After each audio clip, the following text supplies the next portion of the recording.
Life doesn't give you what you want. It gives you what you design.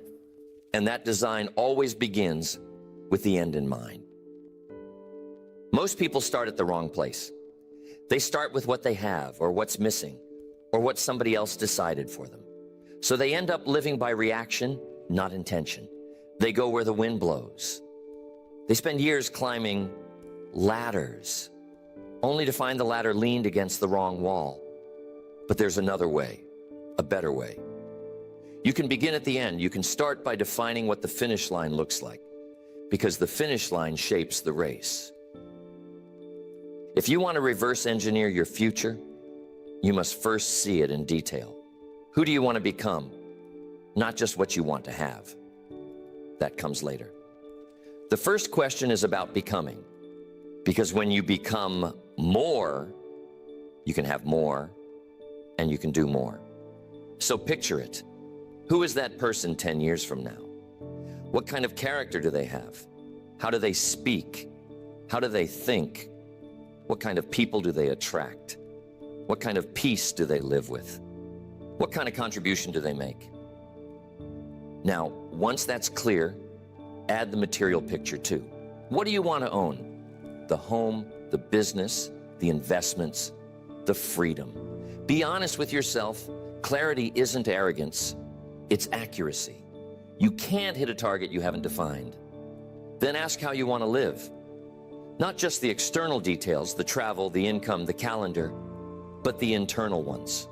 What do your mornings feel like? What kind of energy do you bring to the day? What's the atmosphere of your home? This is where design begins. Most people never stop long enough to create that picture. They're too busy surviving today to imagine tomorrow. But imagination is the architect of reality. Once you have that clear image of the end, your ideal self, your ideal lifestyle, your ideal contribution, you now have something powerful: direction. Direction creates purpose, and purpose gives meaning to every single action. When you know the finish line, decisions become easier. You start filtering everything. Does this move me closer to the picture, or does it move me away? That's how you gain focus. See, clarity eliminates confusion. When you begin with the end in mind, every day becomes a step in a design journey instead of a random walk. You stop being a reactor and start being a creator.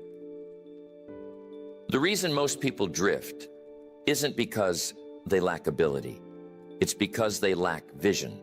They wake up every morning and respond to the world instead of shaping it. But you can decide to do it differently. You can decide to draw your life like an architect draws a building, on paper first, then in brick and steel. So don't just ask what you're going to do tomorrow. Ask who you're going to be in 10 years. The clearer that picture, the stronger your reason, and the steadier your walk. That's the starting point for reverse engineering your future. You define the end so sharply that it begins to pull you forward like gravity. Every choice begins to find its place in that larger design. That's how it starts. The power to design your life begins the moment you choose to see the end before you start the journey. Once the picture of the end is clear, the next step is to identify its components. Success isn't magic, and it isn't luck. It's the result of assembling specific pieces in the right order. Think of your vision like a house. You've drawn the blueprint. Now you must list the materials. No builder begins without knowing what the structure requires. You don't guess the size of the beams or the number of bricks. You calculate them.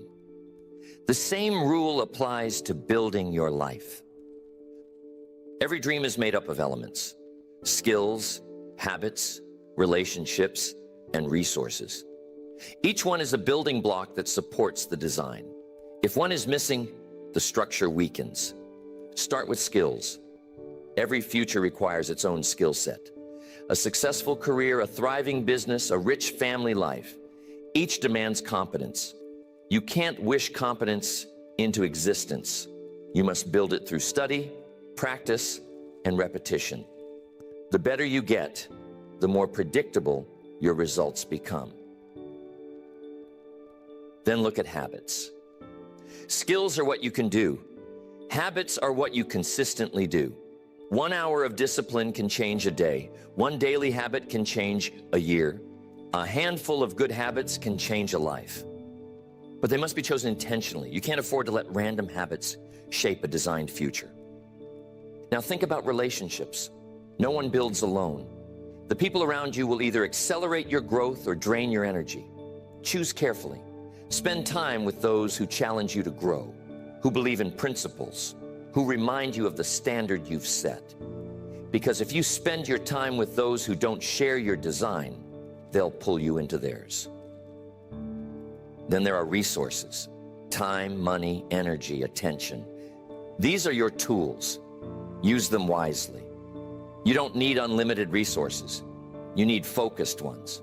The power of resourcefulness always outweighs the size of resources. A well-managed hour can outperform a wasted day. Once you see the pieces, you can measure them. You can track progress.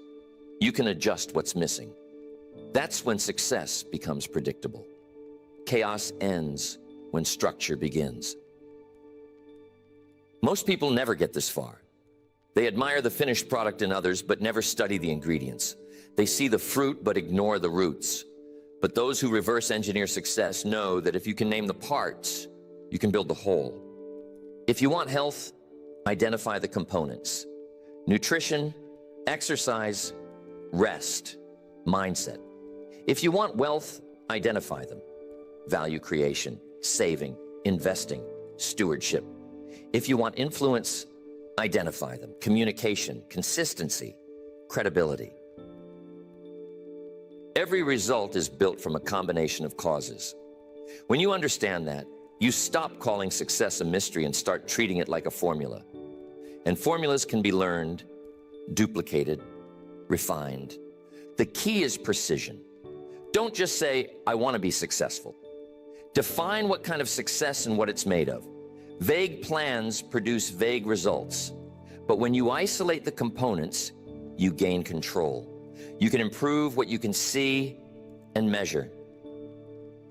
So, write it down. List the elements that make up your future. What must you master? What must you practice? Who must you learn from? What resources must you guard? These are not just questions. They are the architecture of achievement. Once you identify the components, the next step is to trace the sequence. You know what you need. Now you must know the order. Because in life, the right steps in the wrong sequence still fail. Now that you've identified the pieces, the next step is to trace the sequence backward. This is where the phrase reverse engineer truly comes alive. It means you take the finished picture, the life, the business, the health, the freedom, and you ask one simple question: what must happen right before that result appears? This process turns dreams into plans. It moves you from imagination to strategy. Most people plan forward. They start from today and guess their way toward the future. But when you work backward, you eliminate guesswork. You see the chain of causes that lead to results. Start with the final scene. Suppose your goal is financial independence. What must exist right before that? Consistent income from investments, perhaps. What must exist before that? Disciplined saving, wise allocation, understanding of markets. And before that, education, effort, patience, and the habit of managing a budget. Step by step, you trace it back until you land at today. That's reverse engineering. You take a complex outcome and deconstruct it until you can see the first move. When you do this, something powerful happens. You realize that the future isn't mysterious. It's a sequence. It's a chain of connected events, each dependent on the previous one. And if you control the early steps, you can predict the later ones. Imagine you want to be a person of influence. What must happen before that? People must trust you. What must happen before that? You must demonstrate integrity, keep promises, show consistency. What must happen before that? You must choose honesty when it costs you something. The chain goes back to a single daily decision: to tell the truth, to do what you said, to lead yourself before leading others. That's how great results are born. From tracing the sequence backward until the next step is small enough to take. It's the same in business, in relationships, in health. You start with the picture of what you want. Then you walk backward through time, linking each necessary step. Eventually, you arrive at the present moment with a clear roadmap. Now, today's actions make sense because they're connected to tomorrow's outcomes. Without this process, effort feels scattered. You work hard, but not necessarily in the right direction. You invest energy, but lack alignment. That's why so many people feel busy, but not effective. They're moving, but not necessarily moving toward their desired end. Reverse engineering removes that confusion. It reveals which actions have leverage and which are noise. It shows where the dominoes start, because once the first one tips, the rest follow naturally. This is what separates the reactive from the strategic. The reactive asks, what should I do today? The strategic asks, what must happen today to make tomorrow inevitable? One question focuses on motion. The other focuses on momentum. So trace it back. If your goal is 10 years away, outline the 5-year condition that must exist, then the 3-year milestone, then the 1-year marker, then the next 90 days. Keep zooming in until the step in front of you is so clear it requires no debate. When you live this way, the distance between dream and reality shrinks. You stop hoping and start engineering. And that's when you gain control, not over the future itself, but over the process that creates it. That's the discipline of tracing the sequence backward. It's not magic, it's method. And once you understand the method, you can build almost anything you can imagine. Once the sequence is mapped, the next challenge is alignment.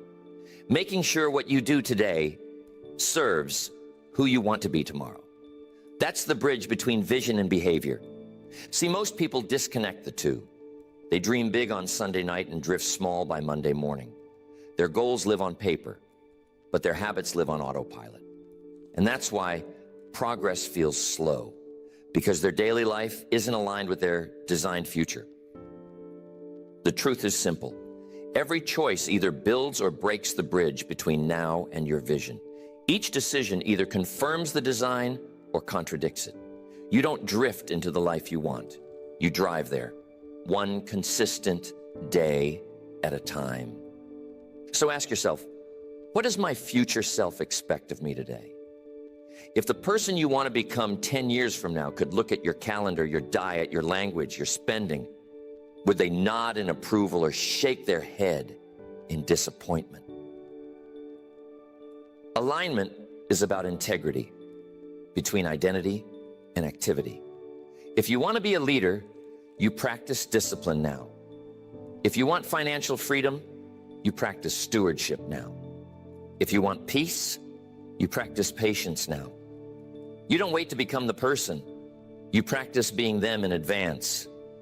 When you align your present habits with your future identity, you create momentum, because the future rewards the person you are becoming, not the one you used to be. Think of alignment like calibration. You can have a powerful engine, but if the wheels aren't aligned, you won't travel far. The car will pull to one side, waste energy, wear out early. Life works the same way. When your values, goals, and routines are aligned, progress feels smoother. When they're not, you burn energy correcting drift instead of creating movement. That's why every day matters. A small misalignment repeated daily becomes a major detour. But a small correction repeated daily becomes transformation. You don't need to change everything overnight. Just keep adjusting toward your ideal self. Look at your habits honestly. Do they serve your design or sabotage it? The answer will tell you how close you are to alignment. If your dream is health, but your routine is exhaustion, you're out of alignment. If your goal is wealth, but your spending ignores discipline, you're out of alignment. If your desire is harmony, but your words create tension, you're out of alignment. So align them. Bring your actions back into agreement with your vision. Every time you do, you strengthen the bridge between today and tomorrow. The good news is that alignment compounds. The more consistent your actions become, the easier the next decision is to make. Discipline stops feeling like pressure and starts feeling like purpose. You start to see how small things add up. Reading a few pages, making that extra call, saying no to distractions. Each is a vote for the person you're becoming. And over time, those votes define the outcome. That's how alignment works. You bring your behavior under the authority of your vision. You stop asking what's easy and start asking what's necessary. When today reflects tomorrow, you gain momentum that can't be faked because the present is finally serving the future. And that's when the design starts to materialize. Not someday, but day by day. Once your actions are aligned, the final step is to adjust, refine, and execute. Because no plan, no matter how brilliant, survives unchanged. Life shifts, markets move, people evolve. The question is not whether circumstances will change, but whether you will remain adaptable while keeping your vision fixed. The vision must stay steady. The methods can move. Think of a pilot flying through a storm. The destination doesn't change, but the flight path might. The pilot adjusts altitude, direction, and speed. The goal is to stay on course, not to stick stubbornly to the original line. That's how life works. The blueprint is alive. It's a working document, not a relic. You review it often. You measure results. You check what's working, what's not, and you refine. The weak habits get replaced. The strong ones get reinforced. The process matures as you do. Too many people quit because the plan needed an update. They mistake flexibility for failure. But flexibility is the secret to longevity. You adjust the tactics so you can preserve the dream. Every builder revises the design as new realities appear. Every entrepreneur refines strategy when the numbers speak. Every learner revisits methods as understanding deepens. Adjustment isn't retreat, it's precision. And then comes execution. All the vision, structure, and planning in the world mean nothing without movement. Execution turns design into evidence. You can think, plan, visualize, and prepare. But only execution turns the invisible into the visible. This is where discipline meets momentum. The world doesn't respond to intention, it responds to action. So you do the work every day according to the design. You make decisions based on principles, not moods. You keep showing up. You keep adjusting. You keep refining. If you fall short, analyze. Don't agonize. The question isn't, why did I fail? It's, which variable needs attention? Success is built on course correction, not perfection. The disciplined few understand this. They don't tear up the blueprint when the first obstacle appears. They adapt the inputs until the outputs align again. They know progress is less about speed and more about consistency. Reverse engineering your future isn't about predicting every detail. It's about designing the framework, acting within it, and adjusting intelligently as new information arrives. That's the work of mastery, constant refinement toward a fixed vision. You don't build the perfect plan once. You build a living plan that improves as you grow. And when that happens, when vision, structure, and execution align, you begin to experience the quiet power of intention fulfilled. Your life becomes architecture, not accident. You stop reacting and start constructing. You stop waiting and start living. The future doesn't happen by chance. It happens by construction. You reverse engineer it, then you live it, one disciplined day at a time.